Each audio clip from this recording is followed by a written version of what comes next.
Welcome to Unsolved Whispers. Tonight's a little different. Not a ghost story, not a monster. Tonight's about love, or something that outlasted it. Okay, that already sounds more dangerous than the ghosts. Ha ha ha ha, fair. This one's called The Letters That Kept Arriving. 1947.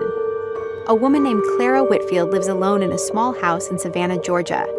Every single week for 40 years, she receives a letter. No return address, just her name. And inside, always the same message. Still thinking of you. Same time, same bench, whenever you're ready. 40 years? Who's sending them? That's the mystery. Clara never told anyone who it was from, but her neighbors noticed something. Every Sunday afternoon, rain or shine, she'd walk to a park bench 3 blocks away and just sit for an hour, then walk home. Waiting for someone. Waiting for someone. The story locals eventually pieced together was this. Clara had been engaged before the war. Her fiancé, a young man named Thomas, shipped out in 1943 and never came home. No body was ever recovered, officially missing in action. So she thought the letters were from him. She never said, but she never stopped believing he might come back. And here's where it gets strange. The letters didn't start until 1947, 2 years after the war ended, 2 years after everyone else had stopped hoping. So who started writing them? Nobody knows.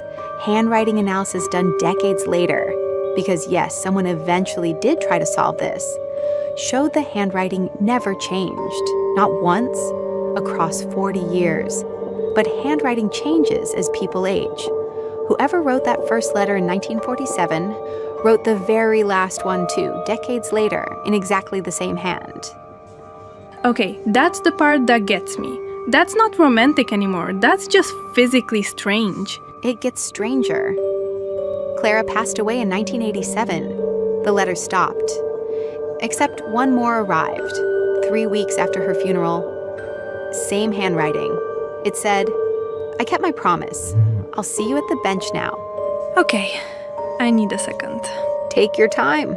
Was there ever any real theory? Like a neighbor, an old friend playing a decades-long prank, anything? A few.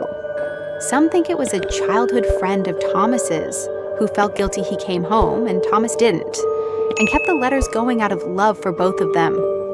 Others think Clara wrote them to herself and simply forgot or couldn't admit it. But the postmarks were real, from towns Clara never visited. Someone was mailing these from all over the state. So it wasn't her. Probably not, and nobody ever came forward. Not once, not even after she died. That bench, is it still there? It is. Savannah locals call it the waiting bench now. People leave letters of their own there sometimes.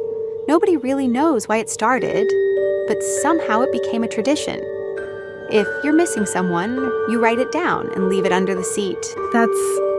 That's the first story on this show that's made me want to cry instead of check the locks. Progress. So the real mystery isn't a ghost or a killer.